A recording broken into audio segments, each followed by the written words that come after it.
Hello everyone and welcome back to my channel for episode 2 of Babbling Through Birthright, which is basically me starting in the Birthright campaign 2 months late and trying to figure out what is going on.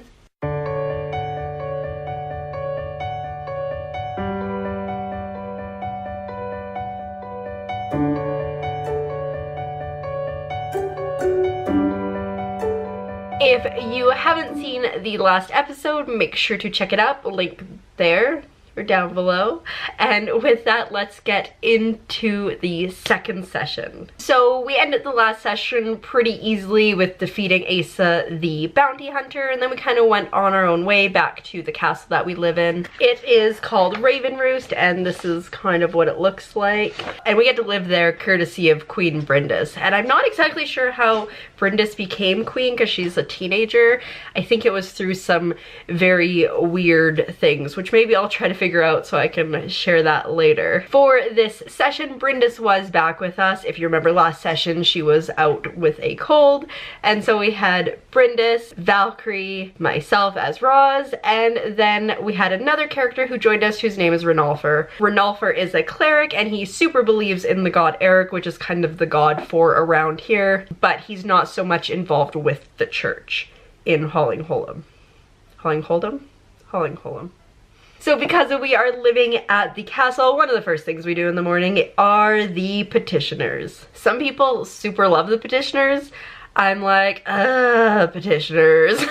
But, you know, to each one's own. So the first petitioner that shows up is Svardi of the Freeman. So Svardi is kind of pushing for democracy. There's a province in the country somewhere that is run by freemen. And basically he just wants to come complain, let his grievances known that, you know, when this Jarl died, Renalfer killed him, and then Brindis replaced him. The freemen weren't so okay with that, but, you know, after talking to Brindis and being like, well, you know, it's still gonna be turn-based, kind of whatever, they're all good. Everybody's happy.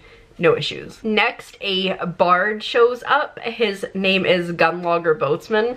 Wonderful name. So basically he is a bard and he wants to know if the queen wants to pay him to travel around Stjordvik?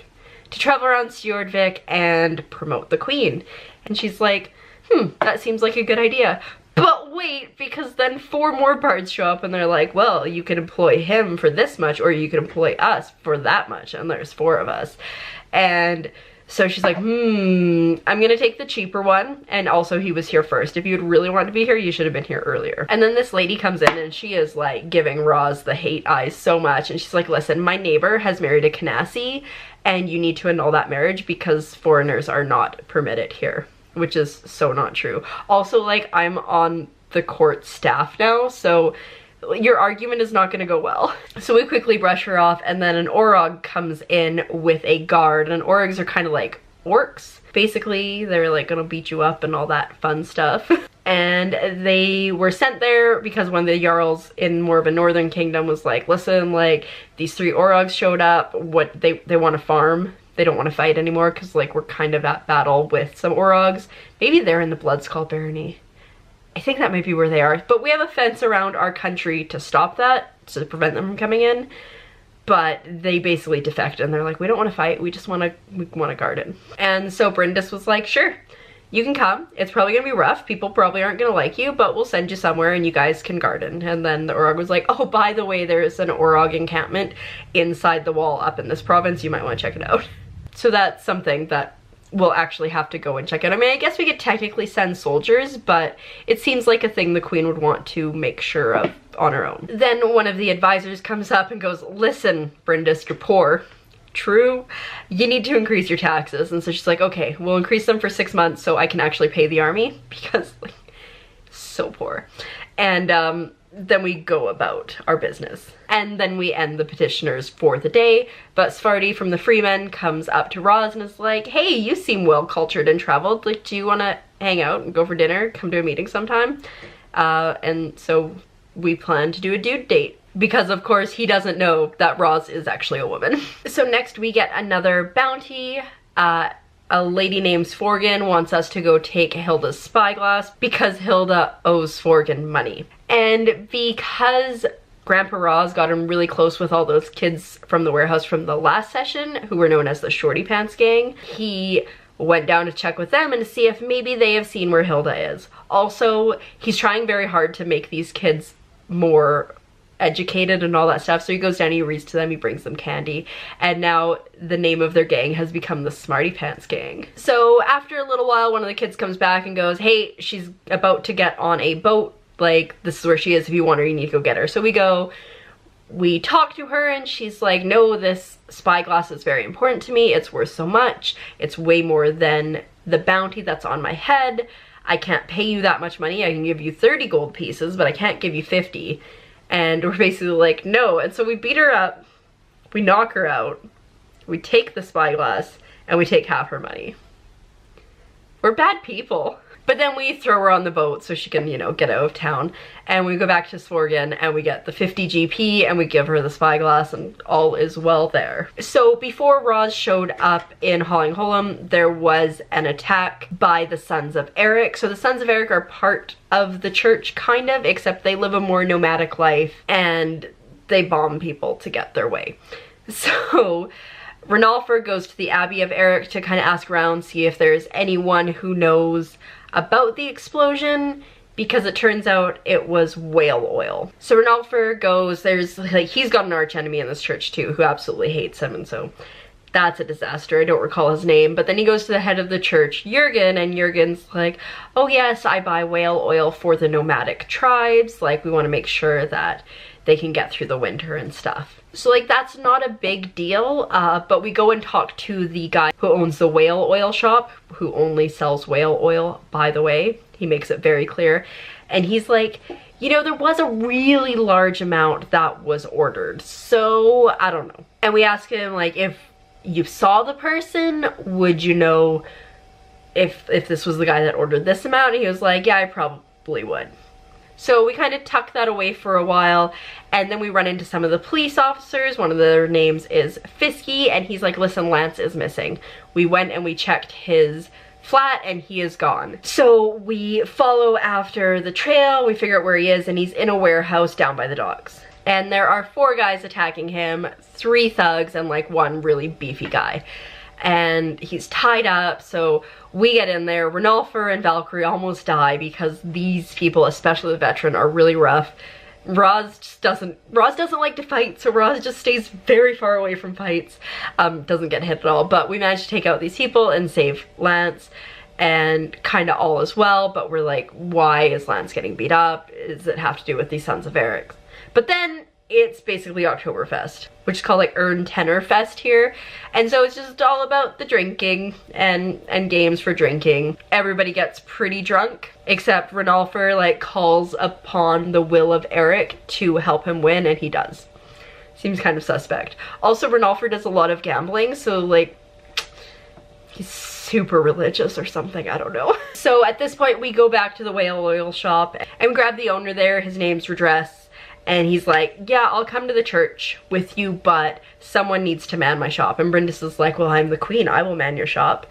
And it becomes like this whole running gag that is like still going on.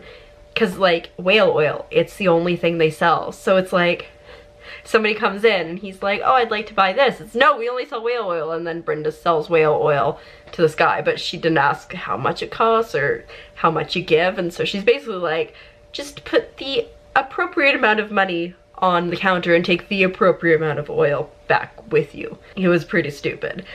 But meanwhile, Renalfer, Roz, and Redress go back to the temple, and right out at the front of the temple is Arlol, I remembered his name, who is Renalfer's kind of arch enemy, and he's blessing the water at the front of the church. Well, in order to distract him from what's going on, Renalfer accidentally knees the water and it falls down. And they get into a thing. Roz and Redress go over and they see Jurgen, and he's like, yeah, that's the person who bought the whale oil. So, you know, at this point we're like, uh-oh, but also he could just be buying it for the nomadic tribes. So we're not sure, and we need to do some more research on that later that night, hopefully, while, you know, nobody's paying attention. That afternoon, or I guess early evening, Roz goes to the Freeman Council, learns a lot about everything, kind of sees how they do things, definitely very democratic, and also gets invited into a political intellectual party that happens later. It's more closed, it's not kind of everybody welcome to it. And then that night, it's time to break into the Abbey of Eric. So we go, a lot of the priests are outside because like there's this plague going through and they're handing out dwale, which seems to not cure the plague, but kind of prevent the symptoms from manifesting. So we sneak in, we go up to Jurgen's office because if there's going to be any evidence, it's going to be in his office. Well, we basically find an extremely incriminating note that says I did it. I mean, it's not quite like that, but it's like receipts or whatever. And just after we find it, Jurgen shows up and he's like, you know, I really wish you hadn't seen that. So we get into a pretty big fight, and it's basically like Jurgen calling Eric for help and Renalfer calling Eric for help, and just, but in the end, he gets murdered big time. But we need to get out of the church because we do not want to be implemented in this at all. We leave the note that says something about sending the whale oil to Rolf's camp, and Rolf is like the leader of the Sons of Eric.